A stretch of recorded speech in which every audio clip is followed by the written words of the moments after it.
Recuerda que vas a morir, hagas lo que hagas. En 3 generaciones nadie recordará tu nombre, así que aprovecha el momento. El pensamiento estoico me ha ayudado mucho en momentos de mi vida. Hoy hablamos con Massimo Pigliucci. Me voy a Nueva York para entrevistar a la persona que sabe más del mundo estoico. Biólogo, doctor en filosofía, genetista y profesor de la City University en Nueva York. Esta charla es una masterclass para vivir en la vida moderna. The Stoics believe that a good life is one that accepts reality for what it is. That doesn't mean that you shouldn't be aiming high or that you shouldn't be having satisfaction in what you do. Uno de los motivos del regreso de la filosofía estoica es que te ayuda a centrarte en lo que puedes controlar, lo cual contribuye a reducir el estrés y a sentir que tu vida tiene algún sentido. Sometimes we talk about passion as if something that we inherently have, but passions can be developed. But also be ready for the possibility that you're not going to succeed.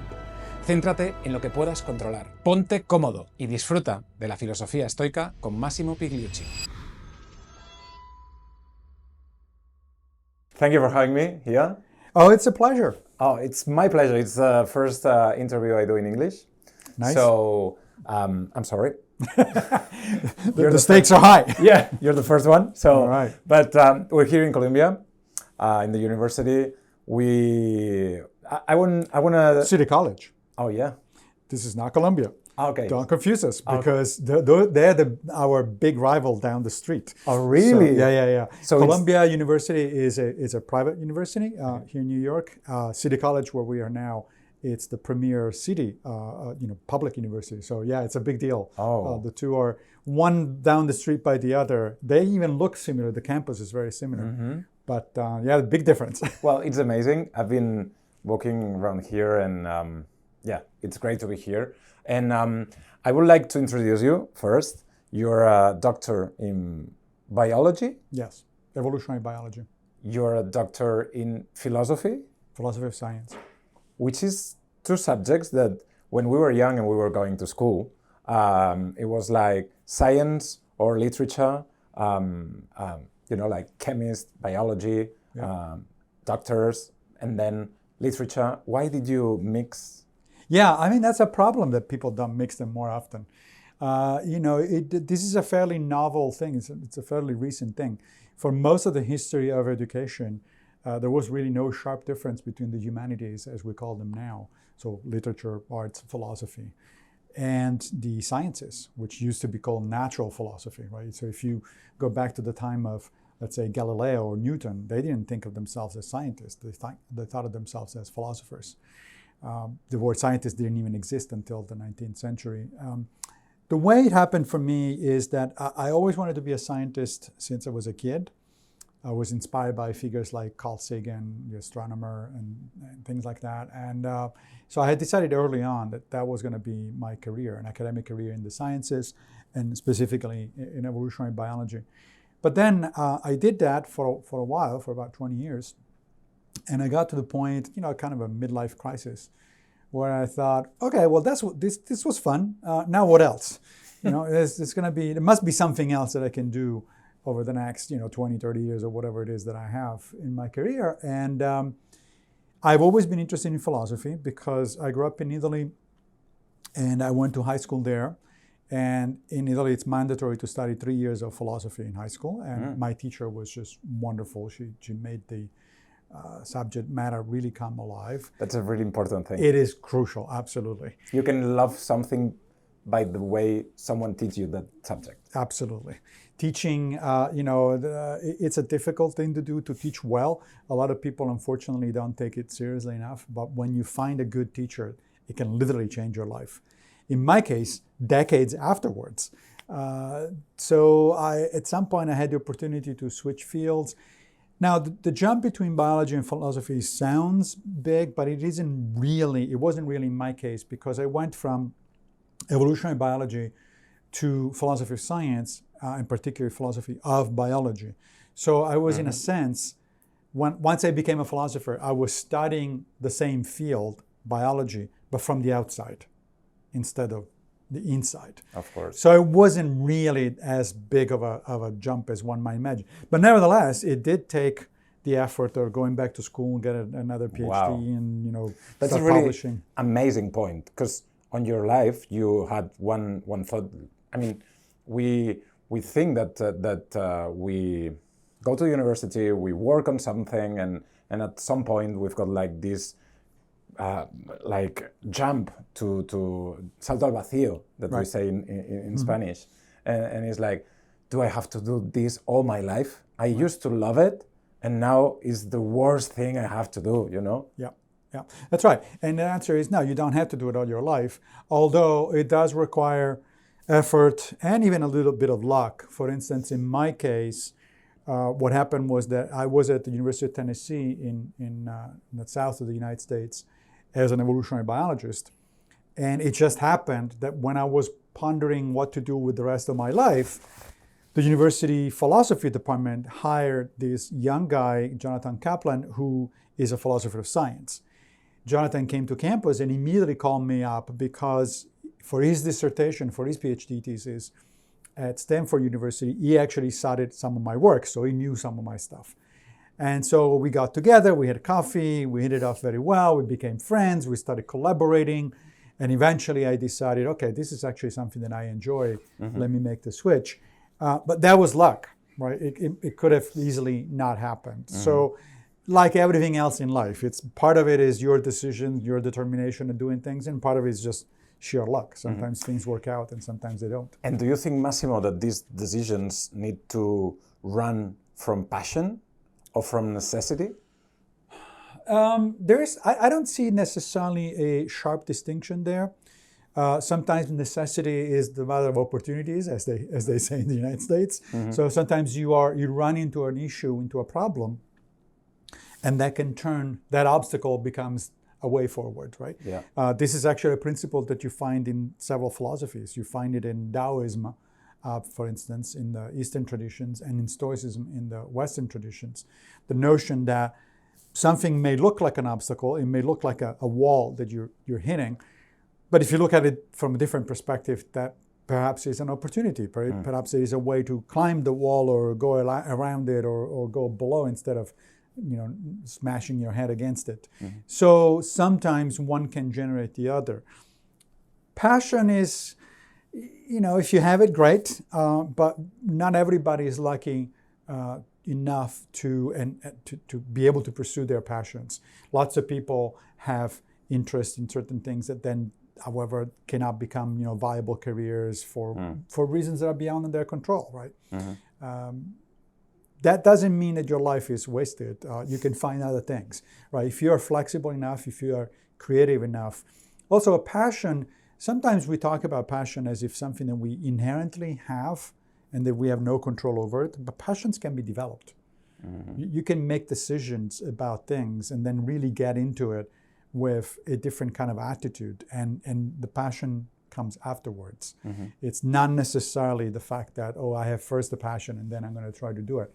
Sometimes you do things and then you develop a passion for it because you see that you're good at it, you get satisfaction from it. Yeah, that sort of I think stuff. that when you find something that you like, and also there's other things surrounding, like there's traction, if we're speaking about, like work, if there's traction on your work, if you get well paid, and also is your passion, then it's amazing. Yes. But if it's just your passion but doesn't surround it with like you can live of it and there's other things, yeah, it doesn't fulfill your right. I mean, you often hear things like, "Oh, just follow your passion." Well, wait a minute. My passion also have to pay my bills, and, right? and my mortgage and all that sort of stuff, right? Otherwise, it's going to be miserable.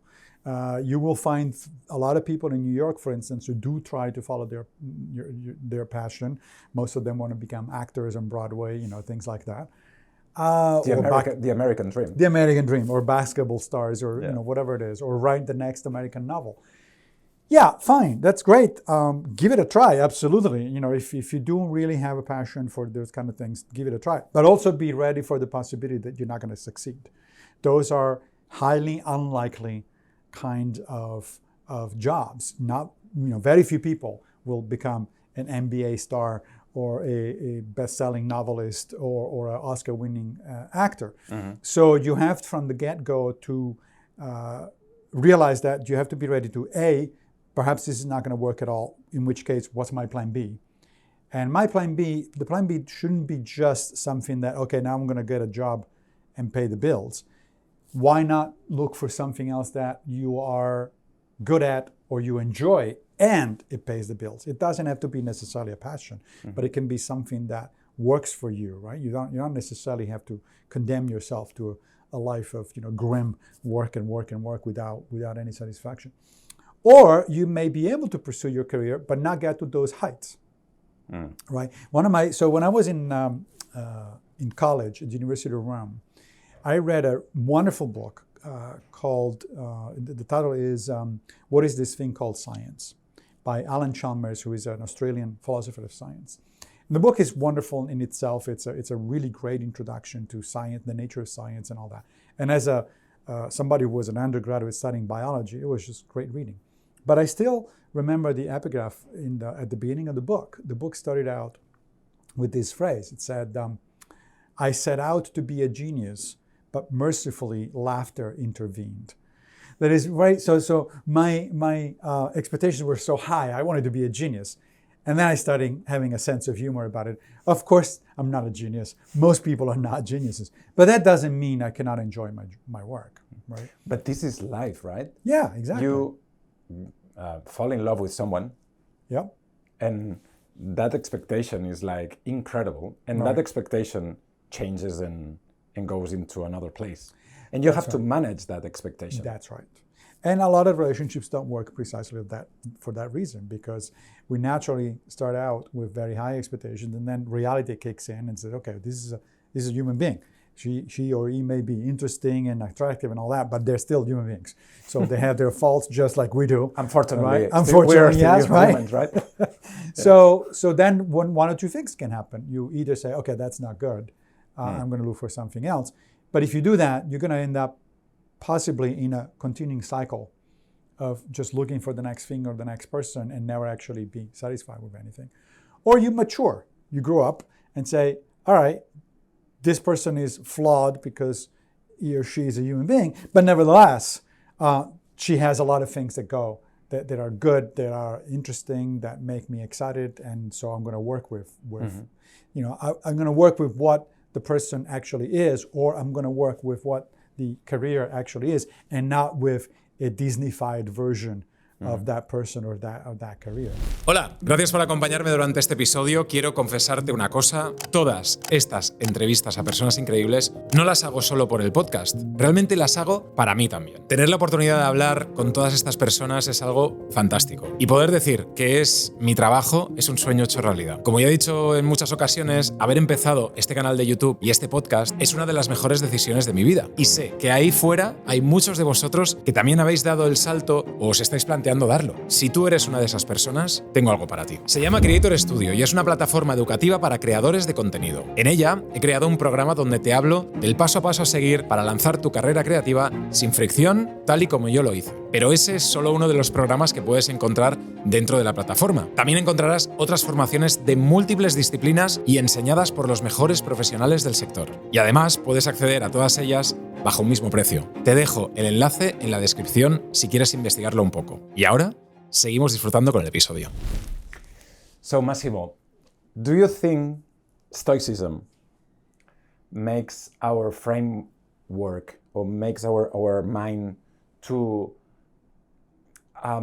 get used to those feelings, like to get to these feelings that transform our life and our surroundings, and get used to that, to succeed, to live well, to be with our job, to be with our family in other ways? Does the Stoicism help us to live a better life? That's the idea. So one of the characteristics of Stoicism is that it is a very much reality-based kind of philosophy. Yeah. The Stoics believe that a good life is one that accepts reality for what it is, as opposed to engaging in a bunch of fantasies that tend to be then not fulfilled, and they're going to disappoint you. That doesn't mean that you shouldn't be aiming high, or that you shouldn't be having satisfaction in what you do and all that sort of stuff. You can definitely have goals, and in fact, one of the things that Stoics do say is that we should push ourselves into new directions and be open about the possibility that life gives us so that we can take advantage of them, but always with what sometimes they call it a reserve clause. That is, I will do this, fate permitting, or I will accomplish this, fate permitting. The reserve clause that is there to remind you that the intentions are up to you, the effort is up to you, but not the outcomes.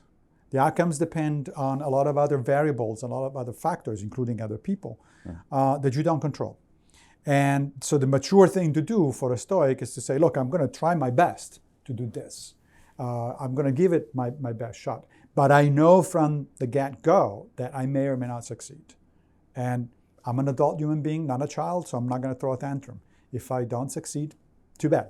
That's life. I accept it. Stop, pause, think about it, and move on and do something else. With courage.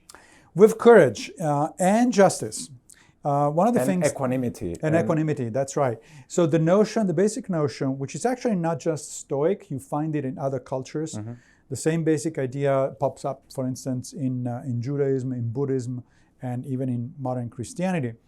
The notion is that you approach everything with courage and justice, but especially with equanimity. And equanimity means with the notion that you do it, you give it your best, but that you don't pretend always to win, because that's just not life. Look, life for a Stoic is very much like a continuous game of poker, right? So in a game of poker, you don't control the hand that is given to you, right? Yeah. All you control is how you play that hand. The fact that a particular hand is really bad, it's not a reflection on you. You didn't control it. It's not that you chose it, right? And similarly, if you get a really good hand, that's also not a reflection on you. It's not. You didn't have nothing to do with it. What you do have something to do with is how you play either the good hands or the bad hands. And if you're a good poker player, you will take the maximum advantage of the good hand, and you minimize the damage of the bad hands, right? So that in the long run, poker players win. Good professional poker players in the long run win. And not every game, not every hand. But if you play in a way that minimizes the damages and maximizes the advantage, then in the long run you are going to be coming ahead. And for the Stoics, it's the same in life. You play the hands as fate gives them to you, and the goal is to minimize damage and increase the advantage. And do you think this way of thinking, this philosophy, ancient philosophy that Seneca, Marcus Aurelius, all these amazing, philosophers thought, is in our days still like a way of thinking our reality, 2024, 2025? Yeah, let me give you an analogy, or let's do a thought experiment. To explain why I think that it's still very much valid and useful today, that Stoicism is still very much valid and useful today. Let's say that all of a sudden we have a knock on the door of my office and Socrates comes in and he joins our conversation, right? So here he is. The podcast would go viral, no? So here he is. That's right. He would go viral. So here's Socrates, right? Okay. And so he comes in and says, can I join you? Now, the first thing probably it would do is it would look at the environment, right? So it would look at your cameras and my iPad and things like that.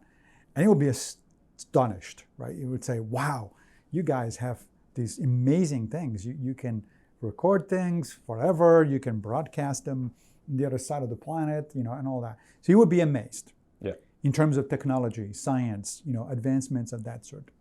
But then it will settle down after, his original sort of surprise, and will pull up a chair and join our conversation. And he would feel immediately at home because we're talking about the same kind of things he was talking about 2.5 millennia ago. Wow. That is the point about ancient philosophy. So studying ancient philosophy or understanding ancient philosophy. If you were doing it, let's say if you were reading Aristotle because you want to learn physics and biology, I'd say you're wasting your time. That's not the way to learn physics and biology, because modern physics and biology are so far more advanced than Aristotle's that his writings there are completely useless. They're interesting in terms of history of ideas, if you want to know where ideas come from, sure, Aristotle is definitely a milestone. But if you want to learn modern biology or modern physics, forget it.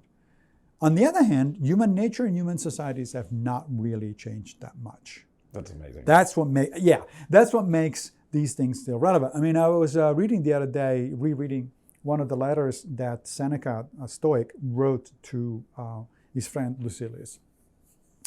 And he starts out, this letter says, I've been bothered recently because I got an apartment in the middle of the city, and now I can't write because there's noise coming from the street, and there are carts and people shouting and all this sort of stuff. And I paused for a second and I said, yeah, dude, I get you. I got the same problem here in Brooklyn, right? It's the same exact thing. Wow. Things have not changed that much. That's amazing. Yeah. How technology, the way how we study medicine, physics, or whatever has way developed and we've got here the AI and all this new technology, but our mind and our heart, the way we see it is the same. Yeah, exactly. One way to look at it, which unfortunately is only like a half the glass half full and half empty, is that we have made a lot of progress in terms of knowledge. Right? Scientific knowledge, certainly technological knowledge, has increased dramatically, especially over the last couple of centuries. Since the beginning of the so-called scientific revolution in the 1700s, things have really taken off. We have not improved almost at all in terms of wisdom.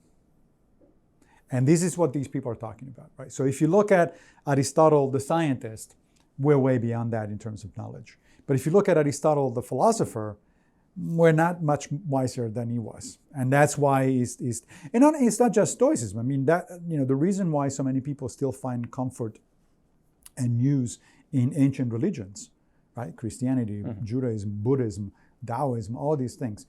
Again, it's the same. It's because the insides of Buddha are still valid today, despite the fact that he would not recognize our technology. Do you think it's because they give answers to, like, let's say, forever questions? Like, I'm thinking about now the concept of life, and how our time is not endless. Right. Like we've got this Stoic mentality of memento mori. Yeah. Remember all the time that, the clock is there. Yep, that's right. I think so, with one caveat. So basically what I'm saying is human nature hasn't changed that much over the last 3,000 years, probably over the last 200,000 years, but we don't have records before 3,000 years ago. So, and until human nature changes, these things will remain valid. So long as human beings are mortal, so long as human beings care about certain things like family, friends, honor, fame, money, wealth, all that sort of stuff, so long as we're afraid of the same things, death, injury, old age and stuff like that, so long as we have the same basic need, food, drink, shelter, etc., these things will still be valid. Wow. Now, should we ever, which is possible, should we ever at some point start manipulating human nature itself, let's say through genetic engineering or human-computer interfaces or whatever you can think, at the moment that's science fiction. But you never know. If that should be the case, we may get to the point where we will need entirely new philosophies. If human nature gets altered enough that basically we become what some people refer to as post-human, right? So we become something completely different. Fine. Then at that point, I would be willing to say, okay, maybe it's time to archive, to file away Socrates, Buddha, etc.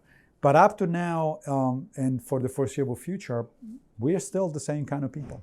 It's amazing how you're saying this, and if you take like a book of biology from that age, you cannot solve anything. You cannot solve a cancer, right? And it's really like the gap is like crazy. It's huge, yep. But a depression or love pain or it's something like that, the gap is like this. That's right.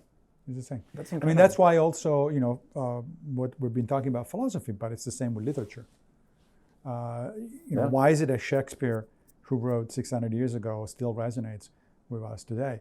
Why is it that Ovid, one of the best Roman poets, resonates with us 2,000 years later? Homer, the Odyssey, 3,000 years ago, and yet it's still you can still read the Odyssey and the Iliad and say, oh yeah, I recognize these people. I understand what they're going through. It's about jealousy, it's about power, it's about honor, et cetera, et cetera. The same things that we care about. So do you think, Massimo, that now that we're focusing our life onto hypercomputing society, hyper-tech society, not just in terms of like our day-to-day basis, but just also like relationships and how we communicate with each other, we should just shift our mind or our eyes to more ancient type of philosophy or thinkings? I think it's always wise to combine the two, right? So you don't want to only look to the past, because the past, as fascinating as it is, it's interesting as it is, it's past. You do need to look at the present, what's happening now, what our problems are. Certainly the Greco-Romans did not face the kind of problems that we are facing in terms of, global war, for instance, or climate change, or pandemic. Well, actually, they did have a pandemic. So they did have some of the same issues. So we do need to look at the present as it actually is and the foreseeable future as we want it to be. But it would be also equally silly to throw away all sorts of insights that human beings have come up with over the last 2.5 millennia just because they're old. Right? We live in a society, unfortunately, where unless it happened today, not even yesterday is already old news. Right? It hasn't happened now, otherwise it's not interesting. That's narrow-minded. That is, and it's potentially dangerous, because you don't learn. The saying goes, those who don't learn from history are bound to repeat it. One variation of that I like even better is those who learn from history are bound to see others repeat it. There is a lot of us just don't pay attention to the lessons that we learned in the past. Let me give you an example, just so that we don't stay too much on the generic, right? Last year, 2 years ago, I was writing a book which came out last year called The Quest for Character. And it's about the importance of character in leadership, okay? Statesmen, business leaders, and things like that. And what can we learn about character and how to improve it, that sort of stuff. And the story starts all the way back with this guy, with Socrates, talking to one of his friends, Alcibiades, who was a young guy, and he was like, let's say 20 years old, and Socrates was 40. Alcibiades was everything you could possibly hope in a young Athenian at the time. He was handsome, impossibly handsome. He was uber rich. He was very smart. He was very brave. He had everything. And so he goes to Socrates to ask for advice, because he said, with all this stuff that I have on to my advantage, I want to make a difference in the city. I want to lead the city. I want to be the next generation of leaders. Great. So basically, Socrates goes through essentially a job interview with Alcibiades, and he says, well, why do you want to do that? And what would you be doing? And all that sort of stuff. And then at some point, Socrates says, my friend, the problem is you want to do all these things for the wrong reasons. You don't care about the welfare of your citizens, fellow citizens. You don't care about the welfare of Athens. You just care about your own glory and your ego, fame. It's all about your ego. And Socrates says, if you keep going in that direction, it will be a disaster both for you and for Athens. Sure enough, 20 years later, Alcibiades is killed by some Spartan spies that were sent after him. And in the meantime, he has been instrumental in Athens losing the Peloponnesian War to Sparta, which basically spelled the end of the great classic Athens, right? So he was right. This kind of discussion, we could have it today with some leaders of the 21st century, and it would be exactly the same discussion. So the point is, you read that dialogue between Socrates and Alcibiades, and you cannot, if you pay attention, you cannot help but recognizing people from today and say, oh, I know the modern equivalent of Alcibiades. I've seen them. I know who these people are. They're making exactly the same mistake. I mentioned that Alcibiades was instrumental in Athens losing the war. That was the Peloponnesian War. The Peloponnesian War famously was written about by an historian named Thucydides. If you read the history of the Peloponnesian War by Thucydides, it reads like the history of a modern world. It could have just written exactly the same things about Vietnam or about Iraq or about Afghanistan. It would have written exactly the same things. Wow. So that's kind of, so if you don't pay attention, if you're not learning from that kind of stuff, then of course you're bound to repeat it. So then, Massimo, what are these principles that we could use on our day-to-day basis, every day, like the Stoics were saying? So the first fundamental principle of Stoicism, I think, the first rule, in fact, Epictetus, who was one of the most influential of the Stoics, active in the first end of the first century, beginning of the second century, big influence on Marcus Aurelius, and also actually big influence on a lot of other people, including the founding fathers of the American Republic, Thomas Jefferson, George Washington, etc., Benjamin Franklin. Epictetus called this the rule, or the fundamental rule.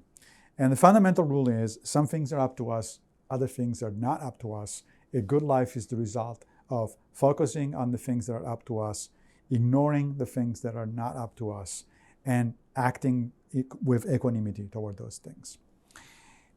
Okay, that sounds good. How do I actually do this, right? So let's take a practical example. Let's say that tomorrow morning I'm going to go for a job interview. Okay.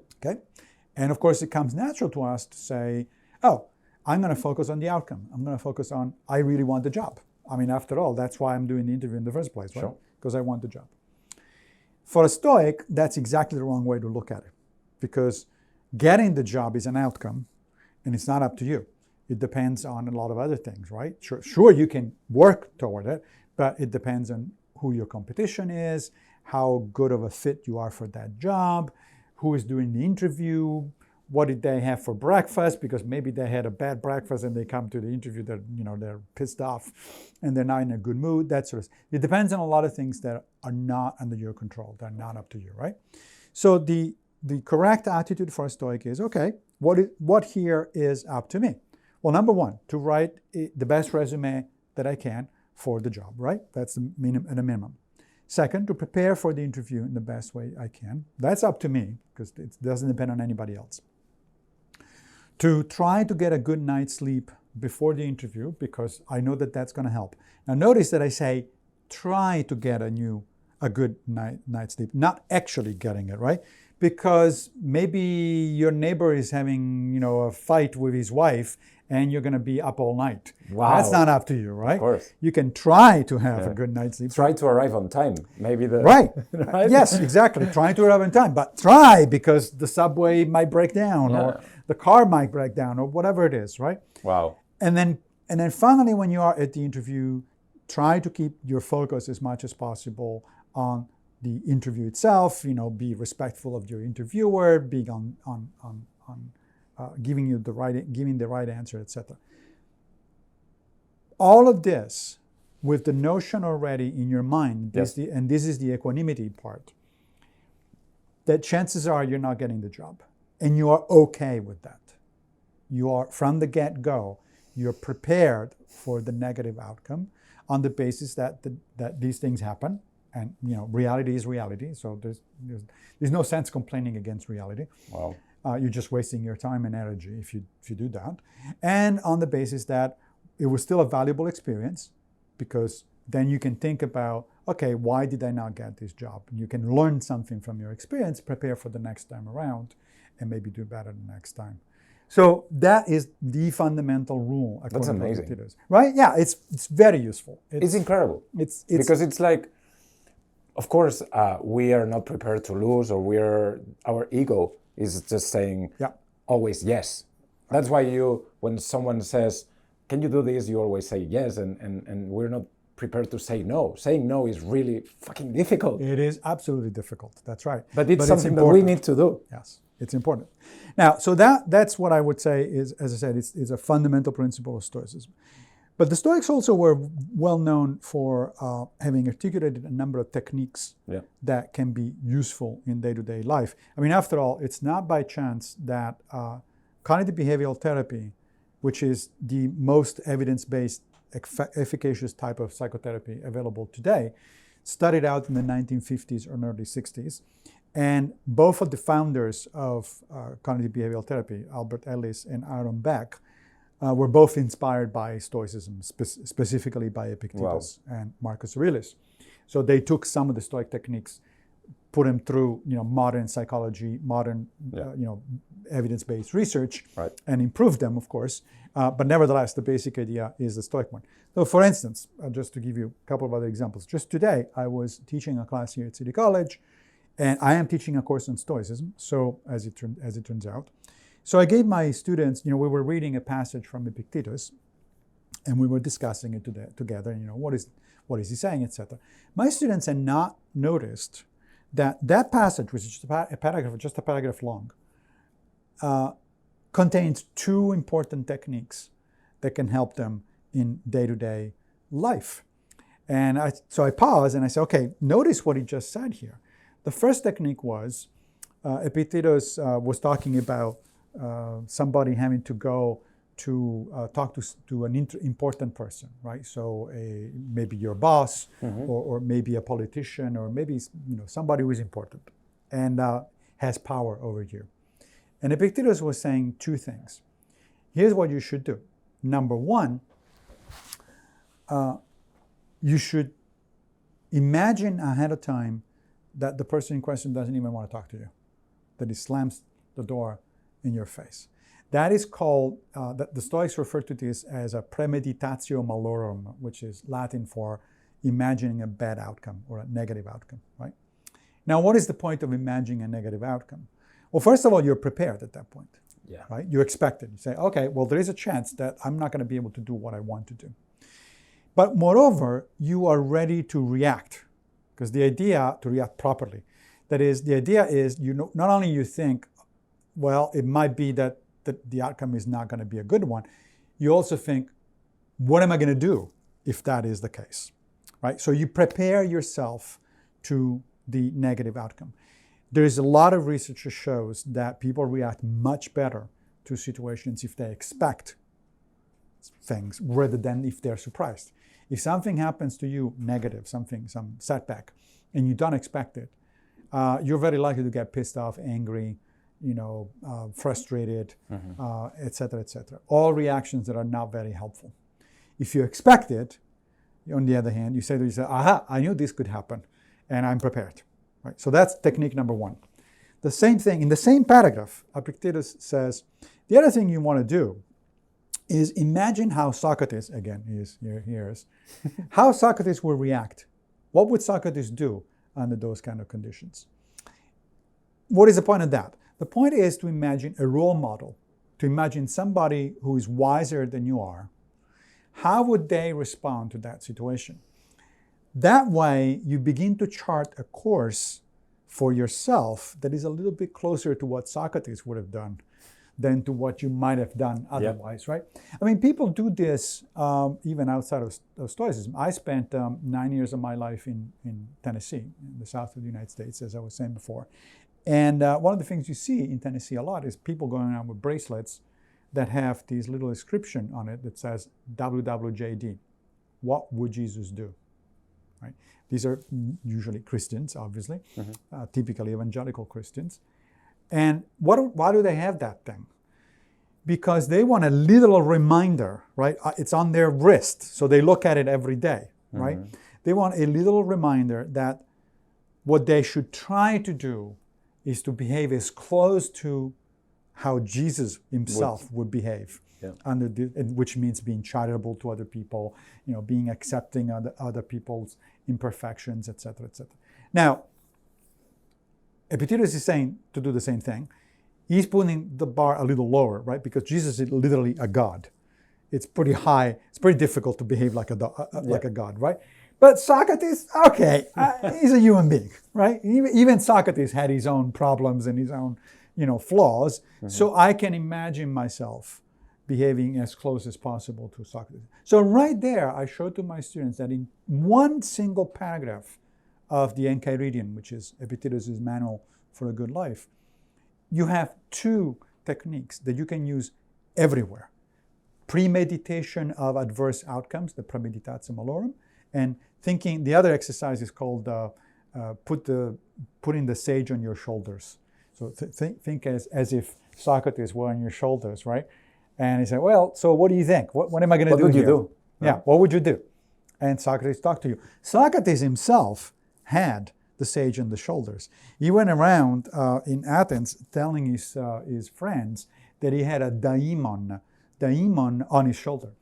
And the daimon was giving him advice. The word daimon in ancient Greek is the root of the word demon in English. Now, because of the Christian way of looking at things, we tend to think of demons as bad things, right? A demon is something you want to stay away from. But in ancient Greek, daimon had a neutral meaning. It could be a bad thing or a good thing. It could be, in modern Christian terms, it could be your angel on your shoulder, or it could be your little devil, right? Depending. So you listen to your angel, to your good daimon, and often Socrates' friends would ask him. He says, "So what exactly does the daimon say to you?" Right? And Socrates says, "Oh, most of the time it says just one word, no, as in, don't do it. You're about to do something you're going to regret. That's incredible. Think about it. Don't do it. Slow down." It's kind of the opposite of the famous commercial, right? Instead, just do it. Yes. It's like, no, don't just do it. Slow down. Think about, that's another Stoic technique, actually. Slowing down before you make a decision, if you have the time, if you have the opportunity. Sometimes we do need to make snap judgments. We need to make decisions on the spot, and in which case, fine. That's, we're doing our best. But if we have time, the Stoics give us the same advice that modern psychologists do, to take what it's called some kind of cognitive distance between you and your decision making. And so it says, slow down. If you slow down, you allow your higher mental faculties to kick in. And so you're not just reacting instinctively to things, you are pausing, reflecting on it, analyzing it, and say, is this really a good idea?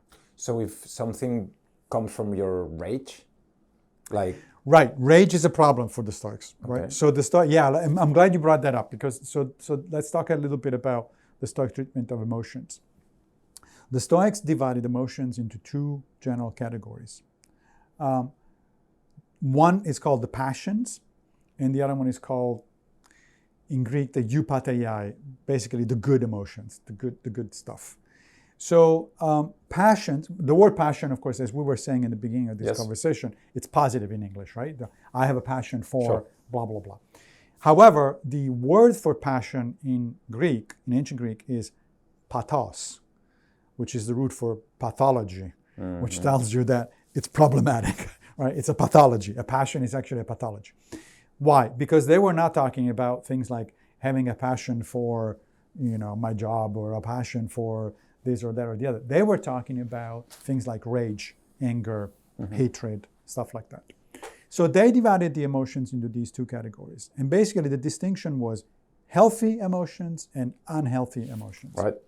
The healthy emotions are in agreement with reason, meaning that those would be the kinds of those emotions lead you to do the kinds of things that if you thought about it, you would say, yeah, that's right. For instance, love your partner, love your children, love humanity. That's what they call philanthropia, from which the word philanthropy comes, right? Love your humanity. Feel joy at doing the right thing. Develop a sense of justice. All of those are positive emotions because those emotions are aligned with good reasoning. As opposed to the unhealthy emotions, the so-called passions, which go contrary to reason. So they make you do things that you're going to regret. Right?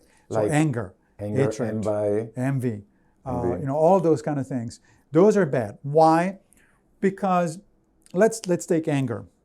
Seneca, one of the major Stoic writers, he was a Roman who was alive in the 1st century of the current era, the Common Era. He wrote an entire book entitled On Anger. And he said, anger is always bad. And the reason it's bad is because it interferes with your reasoning faculty. When you act in the thrall of anger, you're gonna, even if the anger is justified, right? Even if you're angry because somebody committed an injustice, let's say, against you or your family or somebody else. Fine, that your reaction is justified. You have a sense of injustice, which is okay. But if you let it become anger, you're probably gonna overreact and react in a way that is actually gonna be counterproductive. And then when you calm down, you're gonna regret. So it's like, if that anger is your motto, is the thing that drives you, is from a bad perspective. Correct.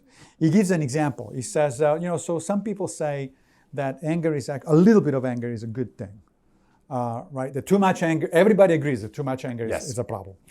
But some people say, well, a little bit of anger is good because it fuels my... Let's say if you're the CEO of a big company, sometimes you need to be...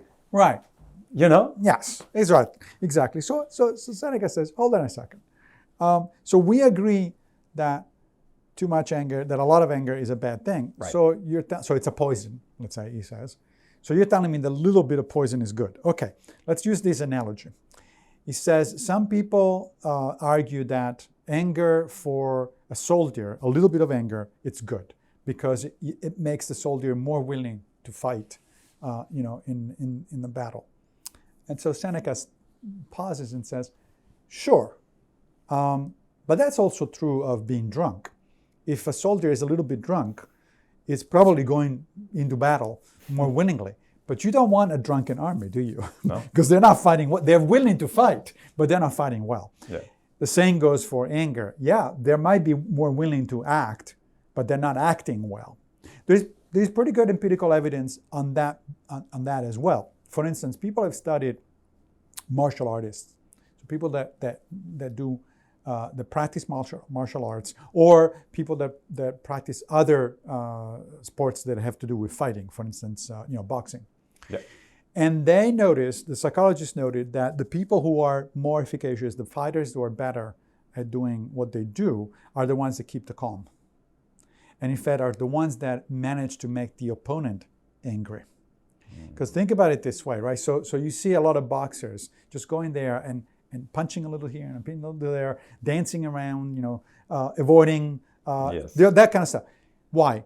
They're trying to get their opponent to lose his patience, to lose his composure. Yeah, go into that frustration mode. Yes, in frustration mode. The frustration is the antechamber of anger, right? So, and what happens when you're frustrated or you're getting angry? You start punching repeatedly, violently, but ineffectively.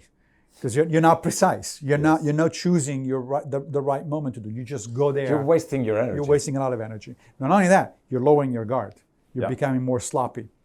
And that's the moment where your opponent, who has maintained composure, because he's not angry, he's not frustrated, then he can strike and gets you down. It's the same exact thing with anger in general situations. Now, you brought up the CEO who occasionally, in order to be effective, might need to get angry.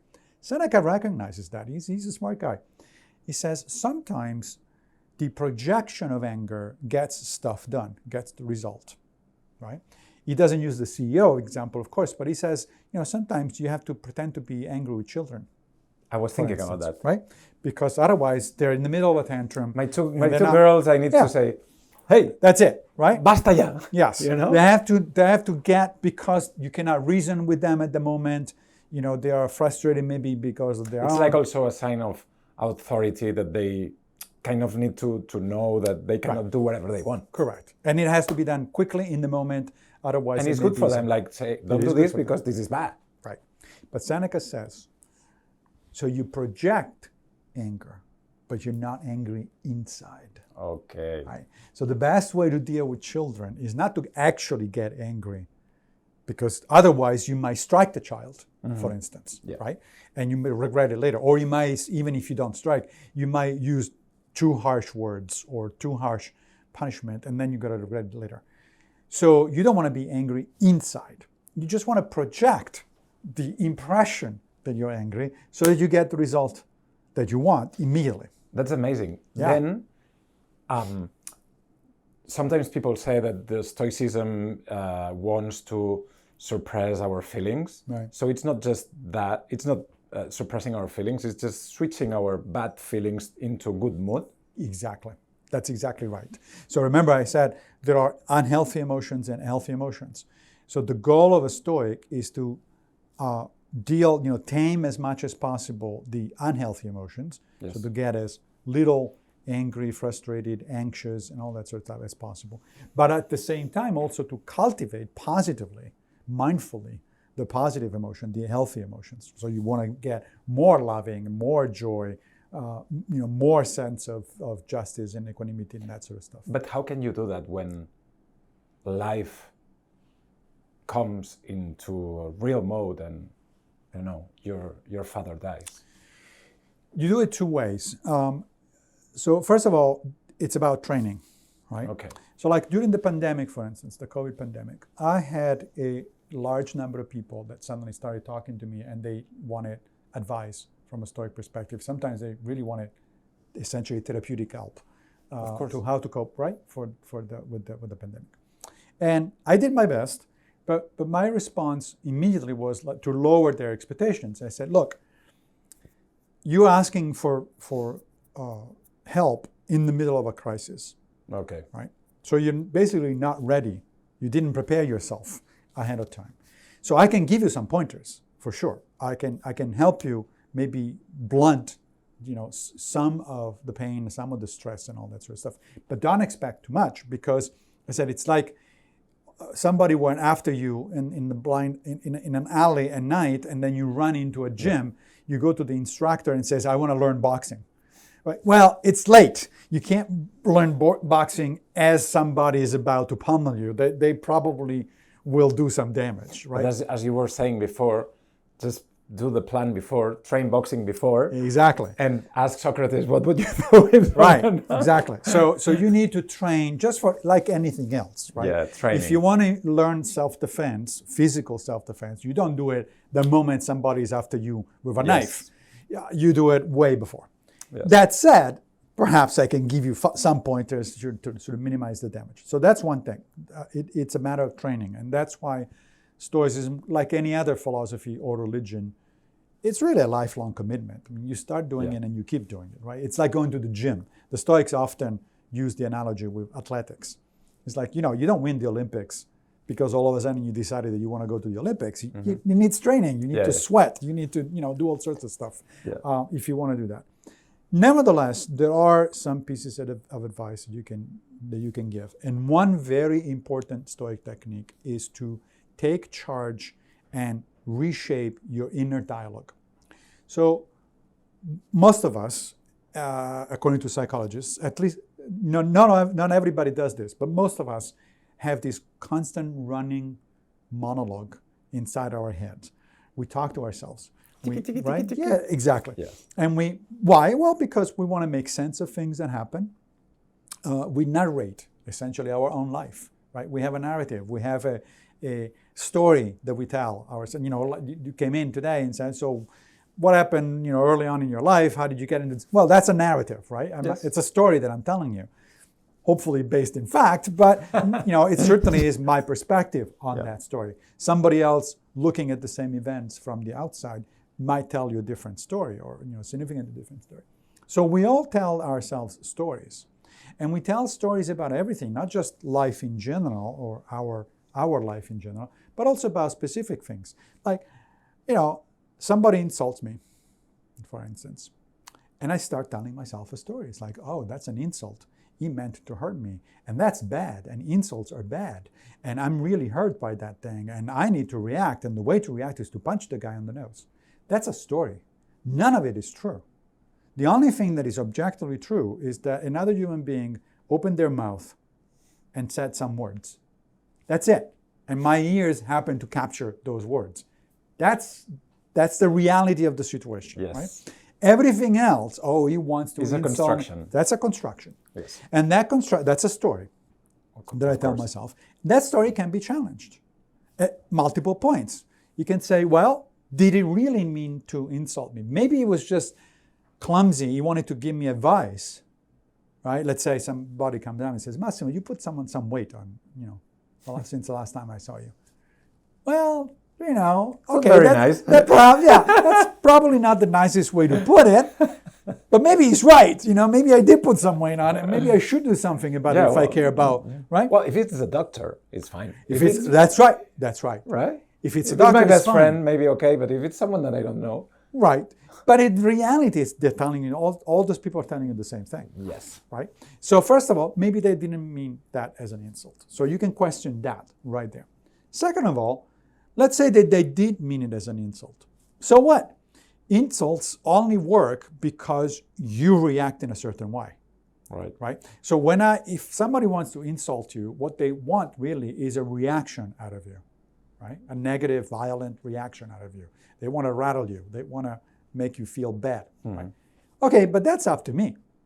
Epictetus actually gives advice on how to react to insult. He says you can do it in two ways. First one is like a rock. Just don't answer. Just move on. It's like, have you ever tried, I have some of my students try this exercise, go down in the courtyard, pick up a rock, and then start insulting the rock. See how you feel. And my students say, well, I feel stupid. Okay, why do you feel stupid? Because the rock is not answering. That's right. You're not getting the response, right? So we still say to our dog that you're imbecile. Yes, that's right. And the dog the dog doesn't care. It's like he doesn't even understand what you're saying. You're a mother. You're an idiot. You're a bad dog. It's like that doesn't do anything, right? So that's one way. The other one, a little bit more advanced, a little more sophisticated, is by employing self-deprecation. So humor aimed at yourself, not at the other, because if you try to be sarcastic about the other person, now you're escalating things. Now you're making it worse, right? But self-deprecating humor, for instance, at one point, a student comes to Epictetus and he says, I heard this guy is saying really bad things about you. And Epictetus says, well, that's only because he doesn't know me well. If he knew me better, he would be able to say much worse things about me. It's like, if somebody answers that way, what are you going to do, right? That's the end of the story. Right. That's the end of the story. So the point is, every time we react to certain things, every time we have a unhealthy, reaction in the sense that we're frustrated or anxious or fearful or angry, that's because of a story that we tell ourselves. And so the first thing that the Stoics say is learn to question your inner monologue. Stop, ask yourself, is that really true? This has become one of the most powerful techniques in cognitive behavioral therapy. That's incredible. Right? If you go to a cognitive behavioral therapist, the first thing they'll tell you is do not catastrophize. Oh, I lost my job. It's a catastrophe. Is it? The objective fact is you don't have a job today and you did have it yesterday. That's an objective fact. Is it a catastrophe? Well, that depends. Maybe it's an opportunity. Maybe it's a neutral thing. Maybe it doesn't matter. But that's so powerful, but also it always works. Yeah. Like if you are in Gaza today, yeah, and all your family died, yeah, and you're in a war, yeah, and you've been walking 10 days, yeah, that still works. It still works, but it requires a hell of a lot of commitment, and it requires a hell of a lot of practice, right? So, yeah, getting to that level is really difficult. Most of us don't get there. Luckily for us, most of us don't live in a place like in a war zone, right? Yes, some people do, and it's really tough. I think that Stoicism can help no matter what the environment, what the situation. Absolutely. It can make it at least more bearable, less of an impact. It can blunt the impact. But yes, under those situations, even most Stoics would say, well, yeah, that does suck. but at least you need to think about it in a certain way. Now, we do have examples of... It's something like, Massimo, like having the tools Yes, to work on that situation. Exactly. Of course, there's like a lot of situations, but you at least have the tools to put the work on that. Correct. And there are examples in Stoic lore of people who reach that level. Like there was one Roman senator who got out of a Senate meeting, and somebody approached him and said, you know, your son just died in battle. Mm-hmm. And the senator's reaction was, well, I knew he was mortal, and I sent him into battle. So I knew he could die. Now, it doesn't mean that the senator didn't care about his son dying, right? It's his son. Of course he cares. Yeah. But he was expecting it. He was saying, well, I am the one, because I'm a senator, so I made the decision, of course, right, to start this war in the first place, to send troops. And I sent one of my own sons. And I knew he was mortal. That thing reminds me of when I was working on the TV, and I had one executive producer that he was saying to me, Uri, this is an amazing show you're doing. You're having a lot of traction, a lot of audience. It's amazing. You're earning, you know, like everything is perfect, but this will end. So because all the programs start and comes to an end. So you are on your peak of your career, or you are doing something amazing, but what you have to think on that moment is that feeling, that moment, that money, that whatever will end. And knowing that, it's okay. You see this tattoo? So it has a writing in Latin, hic et nunc, which means here and now. Yeah. That's a reminder that the Stoics think that it is important to live life in the here and now, precisely because everything changes and everything is going to end. Right. Including our life, obviously. Of course. We're all mortal. So at some point we're going to die. And we do not know, that's a certainty, we do not know when it's going to happen. It could be 20 years down the road, it could be tomorrow, right? Now, for most people, that's kind of a morbid thought. It's like, oh shit, I don't want to think about my death. I don't want to think, I want to enjoy life. But that's exactly the point. If you are aware that you're mortal, if you are aware, we are aware in the sense that we all know it, right? If you tell somebody, hey, you remember, right? You're going to die one of these days. They say, okay, of course.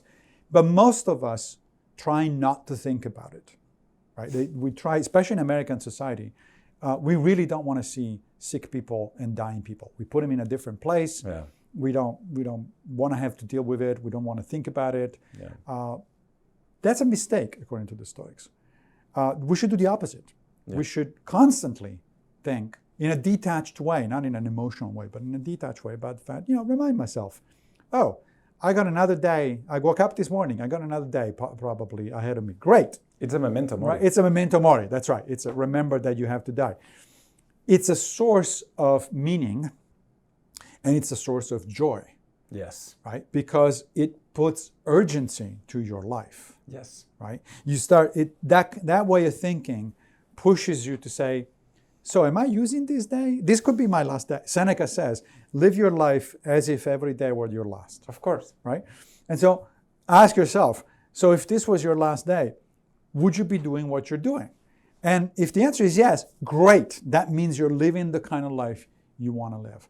And one thing that you were saying, and it's another big thing that I have in my mind, which is like, how do you say it in English? Esfuerzo. Things cost time and effort. Yes, that's right. Effort. That's right. The effort culture. You were saying, like we were saying before, like the yes culture. Like on Instagram they say, yeah, you can do it. We can all do. Sure, we can all achieve it. Or they say the effort. If you want something, you need to trade it with something. Now, what did the Stoics think about effort and all these things? Effort is great if it's well directed. I mean, the question is not just can I make the effort? Yes, the question is more fundamentally, why am I making that effort? Okay. Is that thing worth the effort? Right. One of the best books written by the Stoics about this thing is by Seneca, and it's called On the Shortness of Life. And Seneca there says that the most important currency that we have is the one that we tend to pay the least attention to, time. Yes. Right? So we lend our time. We say that things like, I'm lending my time to this or that or the other. Well, you don't really lend it. You give it away. Yes. Lending is something that you're going to get back, possibly even with interests, right? Like money. Nobody's going to give you back your time, and definitely you're not going to get interest on it. So every time that's why you were saying earlier, one of the important things in life is to learn how to say no. Yeah. Because no means, I'm sorry, my judgment at this point is that this is not worth my time. Yes. Right. But we always tend to say yes. Yes. And that's why learning to say no, it's a fundamental skill of life. You don't want to do it in a nasty way, No, of course. You want to be as nice as possible, but I get requests from people all over the place because of my books. Some people ask me to do podcasts, right? So I always check. Okay, what is this guy doing? What is the podcast and all that sort of stuff? Some people send me articles or sometimes even books. And they say, well, can you take a look at it? It's like, no, I can't. It takes me weeks to read a book. Yeah, I'm sorry. I don't read very quickly. I need to be very careful, slow. And no, I'm not going to do it unless I have reasons. You have to make a case. It's like, well, why am I doing this? Is it something that is important? For what reasons? And I don't mean to be nasty or dismissive or anything like that. I just need to be respectful of my own time, just in the same way in which I'm respectful of other people's time. I don't go asking people to read my books out of nowhere. If I know them, if I have a relationship with them, if I know that it's not much of a burden, they might be interested, then I'm going to ask if that's a possibility. So, we talk a lot about time management, for instance, today, right? But Seneca points out that a lot of the times when we complain that we don't have time, I don't have time to do this, I don't have time to do that, I feel stressed and all that. Seneca says it's our own damn fault because we keep making bad decisions about how to use that time. He talks about business with a Y, for business sake, right? So I'm busy. Yeah, but you're busy doing what exactly? Yeah, that's one incredible thing that is like, I didn't have time to do something. It's not that you didn't have time. It's that it wasn't a priority. Correct. That's right. Exactly. I didn't call you because, sorry, my love, I couldn't call you because I was busy. It's like, no, that you didn't call me because it wasn't your priority. Exactly. When somebody says, I did not have time, that really translates to that thing was not a sufficiently high priority, which is fine. Yeah. Again, we all have to prioritize, and so we have to respect other people's priorities. Don't get upset because somebody says, I'm sorry, this is not a high priority. It's not necessarily about you. It's about the fact that they have a life just like you do, and they have to make choices. And the Stoics make that framework to say, like, don't worry, get over it. Your mom didn't call you because... Right. That's fine. It's okay. It's fine. Okay. It's right. That's a different person. It's a different priorities. Think about your priorities. Think about how you want to spend whatever time is left of your life, and then let other people make the same decision on their own. And don't get pissed off because that's a waste of energy. Mm-hmm. What about health? Well, health is, for the Stoics, a preferred indifferent, which is a deliciously oxymoronic phrase, right? So it's somebody says, how can it be preferred and indifferent? It's like, wait a minute, it's either one or the other. But here's what they mean by that. It's preferred, meaning that, of course, other things being equal, I'd rather be healthy than sick. Seneca actually goes on and says explicitly, says, I'm not stupid. Of course, I prefer to be healthy than sick. Of course, I prefer to have money than being poor. Of course, I prefer to have a house than living in the streets. It's like, I'm not stupid. Of course. But Seneca, by the way, Seneca was a sick person? He was sick for most of his life, that's right. He probably had tuberculosis for most of his life. He suffered from some kind of respiratory disease that almost killed him, in fact. In the end, Nero killed him, the emperor. But he did suffer. So the issue with health is, why is it indifferent then? It's indifferent in the literal sense that it does not make a difference to what? To the only thing that the Stoics think is really important, which is your judgment, your character. If you're healthy or sick, you still have the same character. You can still make decisions. If you're wealthy or poor, you still have the same character. Being wealthy doesn't make you more, better at judgment, at making decisions. You're still the same person. You're stupid with money or broke. That's right. You can be stupid with money or not, and you can be smart or wise with or without money.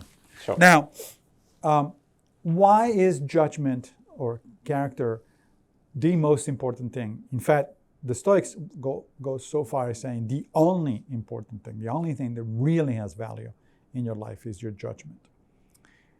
Well, this guy, again, Socrates, gave the argument.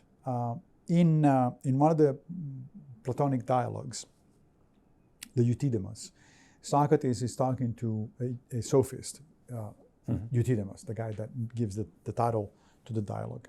And at some point, they get to the point of, why is wisdom, judgment so important? Yeah. And Socrates says, because everything else depends on it, right? So you have money. Okay, what are you going to do with that money? The answer to that question comes from your judgment, from your ability to make right decisions, right? Mm-hmm. A lot of people think, for instance, that winning the lottery is one of the best things that can happen in their lives.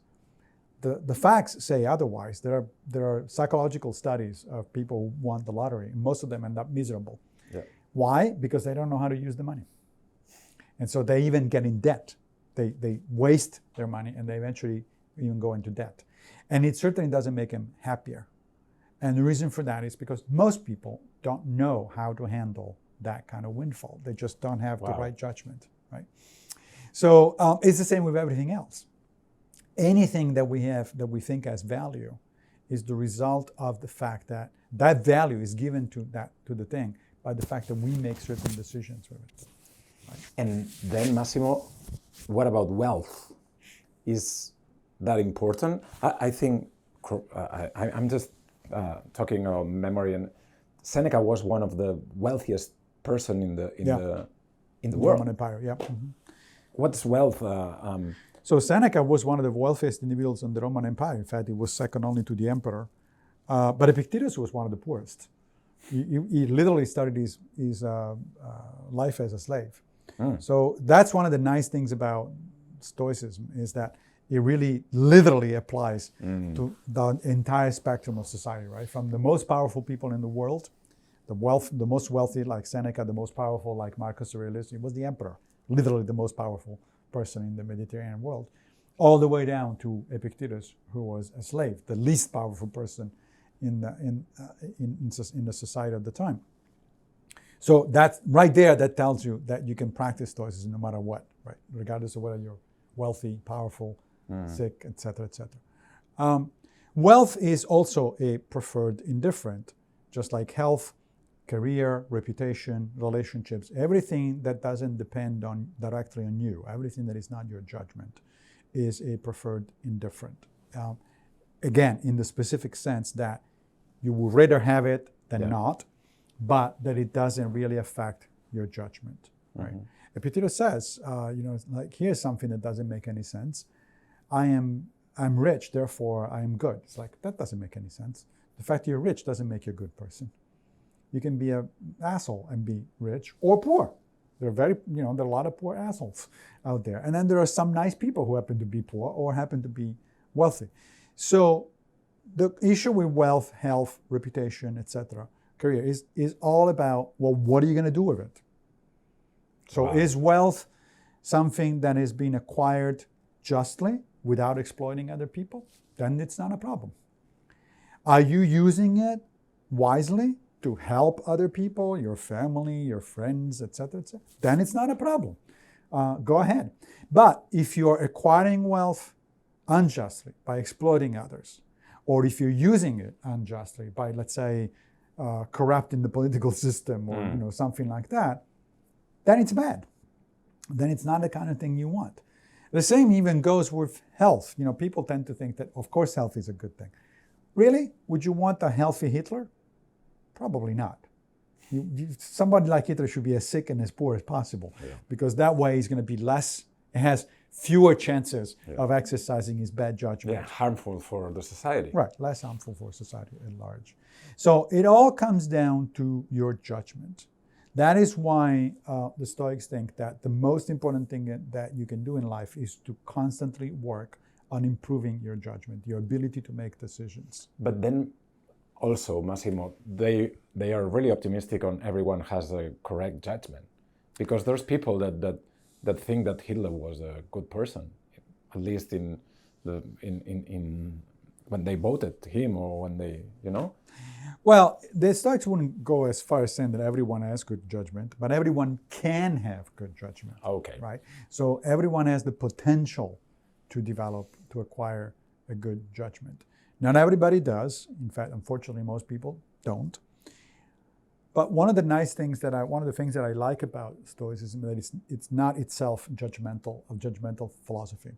It doesn't go around blaming people like some other philosophies and religions do. You know, oh, bad person, etc. It's not about that. In fact, the Stoics agree with Plato, where he said that the root of all evil is ignorance, is the fact that people have bad judgment. By ignorance, Plato didn't mean people don't have a college degree. He meant lack of wisdom. In fact, there is a specific word in ancient Greek, amatia, which means lack of wisdom, unwisdom. So, you know, we mentioned Hitler a couple of times, so let's go to Hitler. Hitler, you would think it's a quintessential counterexample, right? Of course he was evil. Of course it wasn't a matter of ignorance, he was just evil. That's not true according to the Stoics. According to the Stoics, Hitler was profoundly, fatally misguided, but still it was misguided. You can imagine that Hitler or any other bad guy in the history of the world, you know, Genghis Khan or Stalin, you pick it. These people don't go up to the mirror in the morning and behave like a Disney villain, like a cartoon villain, right? Look at the mirror and say, "Wow, what kind of evil can I do that?" Nobody does that. Even Hitler thought that he was doing good in his own way, of the way he conceived the world to be. He was preserving the Aryan race. He was fighting the enemy of Germany, you know, that sort of stuff. Was he wrong? Of course he was wrong. It was horribly wrong. It caused a hell of a disaster as a result. And therefore, the Stoics would say, if you can, you need to stop that kind of person from doing damage, even to get to the point of killing him. The Stoics were not pacifists.